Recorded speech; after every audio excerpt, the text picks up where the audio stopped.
जिंदगी जीना आसान नहीं होता, बिना संघर्ष कोई महान नहीं होता। जब तक ना पड़े हथौड़े की चोट, तब तक पत्थर भी भगवान नहीं होता। संघर्ष क्या है दोस्तों? हम आखिर क्यों बचते हैं संघर्ष से? तो हमें हमेशा एक बात याद रखना चाहिए कि संघर्ष जीवन की आत्मा है। और ये कहा जाता है कि जितना बेहतरीन, जितना कठिन आपका संघर्ष होगा, उतना ही शानदार आपकी जीत होगी।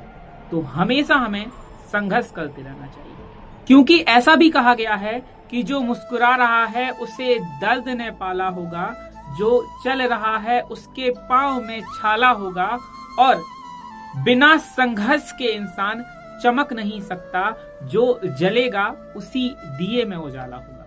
साथियों, एक कहानी है एक किसान की, और वह किसान भगवान से बहुत नाराज हो गया। किसान बहुत ज्यादा मेहनती था, बहुत मेहनत से अपने खेतों में अनाज उगाता था, उसकी देखभाल करता था, लेकिन अक्सर क्या होता था कि उसकी फसल खराब हो जाती थी। कभी सूखा पड़ जाता था, कभी बाढ़ आ जाती थी, या फिर कभी तेज धूप के कारण, तो कभी ओले गिरने के कारण, कभी आंधी आने के कारण, कोई ना कोई कारण बन ही जाता था कि उसकी फसल खराब हो जाती। एक बार उसने गुस्से में आकर आसमान की तरफ देखा और भगवान से कहा कि हे ईश्वर, आप सर्वज्ञाता माने जाते हैं, आपको सभी लोग मानते हैं कि आप इस लोक के स्वामी हो और आप सब कुछ जानते हैं। कहते हैं कि आपकी इच्छा के बिना एक पत्ता भी नहीं हिलता, पर मुझे तो लगता है कि आप छोटी से छोटी बात भी नहीं जानते। आपको तो ये भी नहीं पता कि खेती बाड़ी कैसे की जाती है। अगर आप जानते होते तो जो असमय, गलत समय पर जो बाढ़, आंधी, तूफान आते हैं, वो कभी ना आते।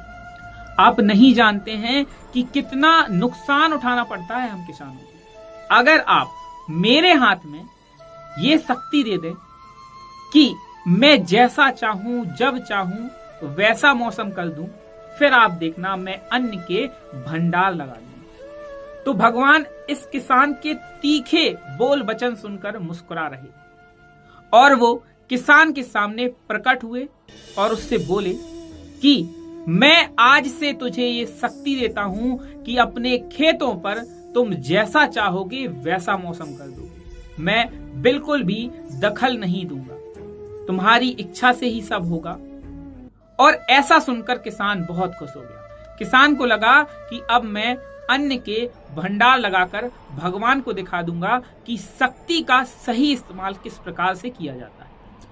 अब की बार उसने अपने खेतों में गेहूं की फसल बोई, और जब उसे लगा कि खेतों को धूप चाहिए तो खेतों को धूप मिल गई। जब उसे लगा कि पानी बरसना चाहिए, फसलों को पानी की जरूरत है, तो उसने पानी बरसा दिया, और आंधी तूफान कुछ भी उसने अपने खेतों पर आने नहीं दिया। किसान के खेत में इस बार ऐसी फसल हुई जैसी आज से पहले कभी भी नहीं हुई।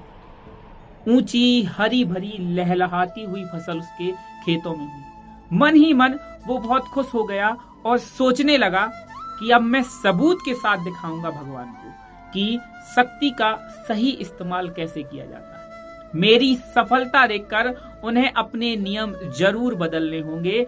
उन्हें किसानों के हिसाब से, किसानों की जरूरत के आधार पर अपने मौसम को बदलना होगा। उनकी फसलों को जब पानी चाहिए तो पानी बरसना चाहिए, उनकी फसलों को जब धूप की आवश्यकता है तो धूप आनी चाहिए।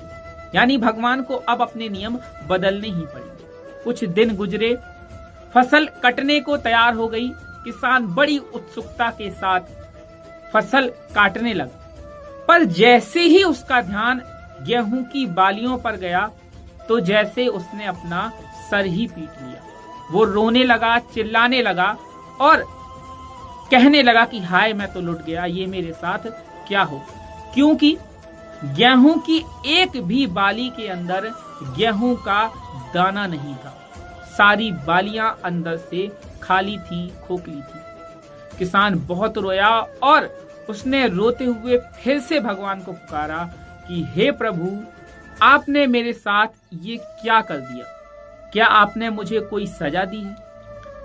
भगवान पुनः प्रकट हुए और बोले पुत्र ये तो होना ही था। तुमने पौधों को संघर्ष करने का मौका ही कहां दिया। ना तो तुमने उन्हें आंधियों से जूझने दिया, ना तेज बारिश को सहने दिया, ना धूप में तपने दिया। एक भी चुनौती का सामना तुमने उन्हें करने ही नहीं दिया। इसलिए सारे पौधे अंदर से खोखले रह गए।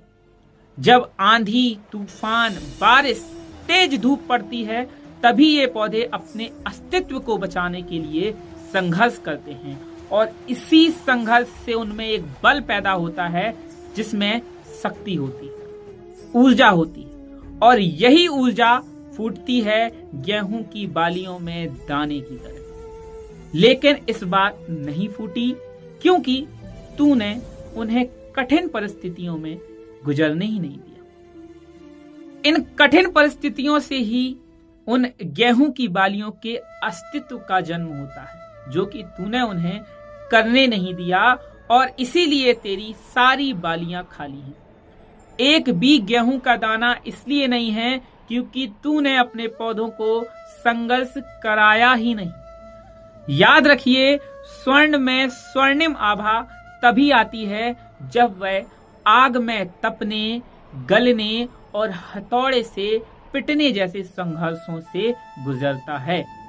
कोयले का टुकड़ा हीरा तभी बनता है जब वह उच्च ताप और उच्च दाब की परिस्थितियों से गुजरता है। यदि हमारी जिंदगी में कोई संघर्ष ही ना हो, कोई चुनौती ही ना हो, तो हम भी गेहूं की बालियों की तरह खोखले ही रह जाएंगे। कोई अस्तित्व नहीं होगा हमारा।